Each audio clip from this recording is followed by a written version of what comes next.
Demon Slayer shows no signs of slowing down, and the video game side of things is no exception. Sega and Aniplex have decided to bring CyberConnect 2 back for a sequel to Hinokami Chronicles, and they have stepped up their game in pretty much every way. My name's Globku, and this is my review of Demon Slayer Hinokami Chronicles 2.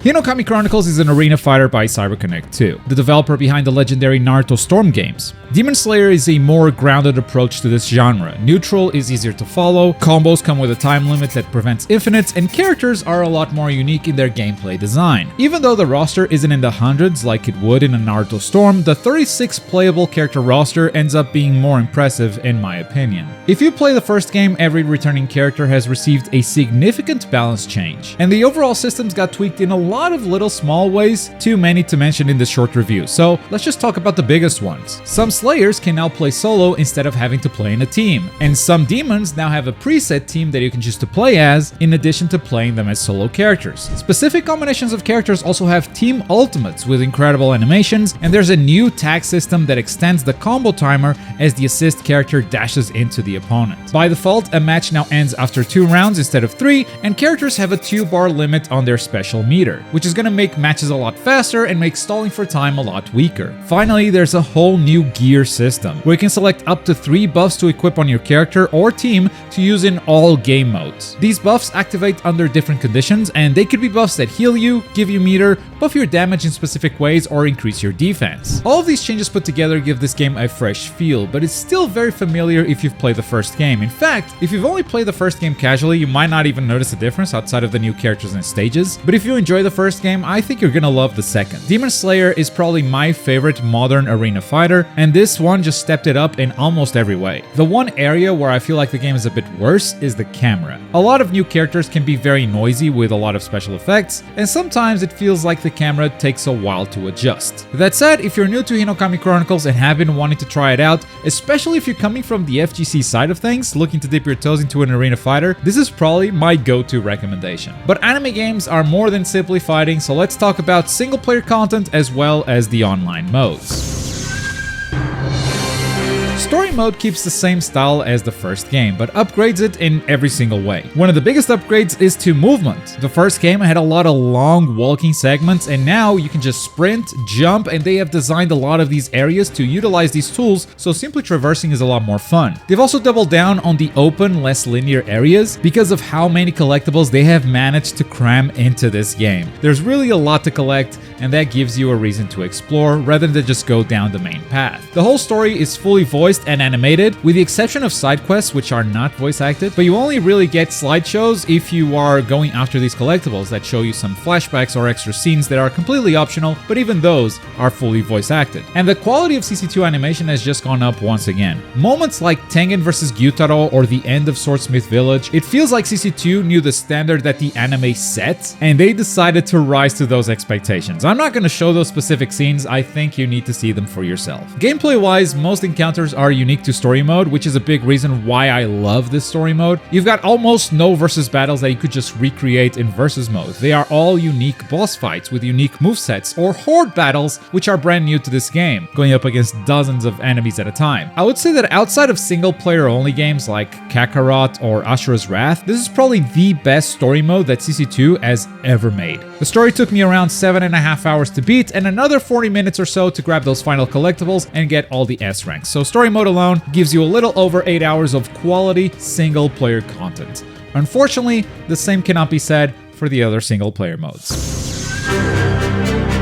Outside of story mode, there are 3 big single-player modes that you can try to enjoy. Path of the Demon Slayer is a game mode meant to recap the first game, reusing a lot of its cutscenes together with narration to tell the whole story in a very abridged way. To my disappointment, you don't get to play against the first game's boss fights. These are simply CPU battles. The boss fights from the first game were incredible. This could have easily been a fun side mode, a boss rush of sorts, but since it's just CPU battles, it kinda loses all of its value in my opinion. Then we have Training Paths, which is an arcade arcade/survival mode, and it's their biggest single-player mode in the entire game. After you choose one of the Hashira, you then have to pick a path to get to that Hashira you selected, and you can choose to go through battles which have bonus conditions, and those bonus conditions unlock some buffs for you to use at any time, or you could take a route with less battles and more collectibles. And this is a pretty fun gimmick, but the whole game mode ends up being grindy and kinda boring because it is incredibly easy, and there is no option to change that difficulty. It is by far the easiest content to clear, so it just feels like you're beating a training dummy over and over again. Finally, hidden away in the versus menu, you will find endurance and survival modes, which to my surprise were actually challenging. The modes are pretty straightforward, but you do have some side objectives to get more collectibles, and actually there's a stage that you can only unlock in survival, and it was pretty challenging. Good luck, folks. And if this difficulty level was mixed with a gimmick like the one in Training Paths, it could have been a fun offline game mode, but as they are,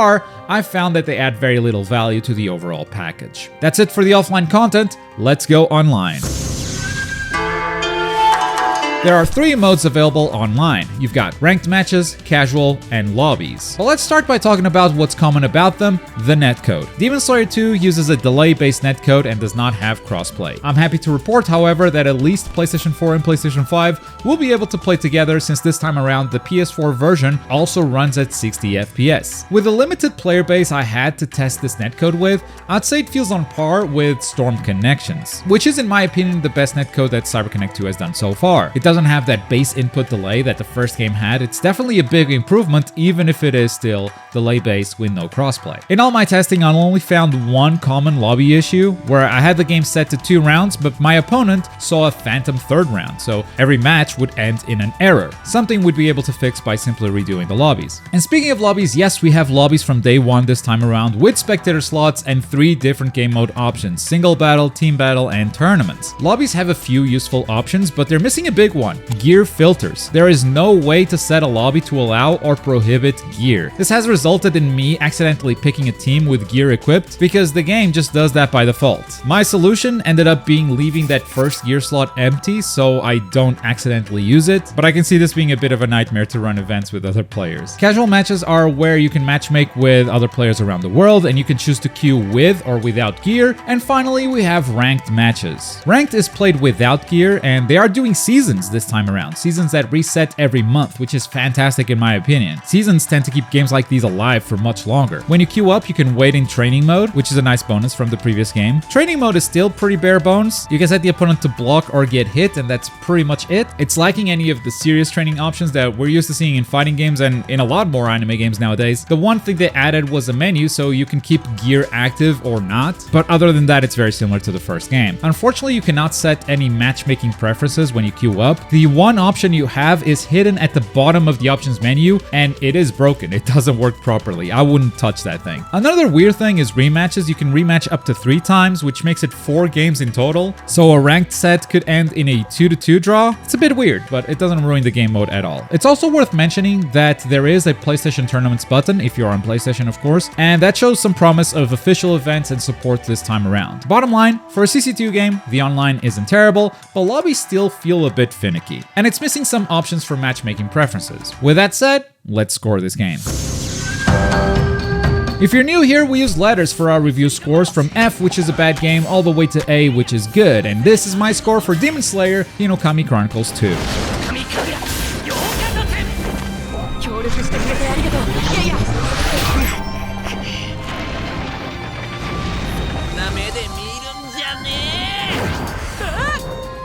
This is everything I wanted the sequel to be. The roster finally feels robust, the story mode is the best that CyberConnect 2 has ever done, and the online is as functional as it's ever been. They took my favorite modern arena fighter and just made it better, so how could I not give it the max rank? Every problem I have with it right now feels like a nitpick, but I would also like to add that testing the netcode is something that's very hard to do before a game releases. I was happy with my test, but once the servers open up to a whole player base, who knows what could happen. Demon Slayer 2 is awesome. No matter if you're a competitive type player or just here to enjoy the story, it's a game that satisfies both sides. And that's unfortunately not a very common thing nowadays. And in 2025, I can't believe I'm gonna say this, but we finally have a complete package at launch. Anime games can come out as complete games. That's crazy. But that's my review of Demon Slayer 2. If you've got your own thoughts on the game, let me know in the comments below. And for more Demon Slayer, check out this video right here. Thanks for watching. Bye.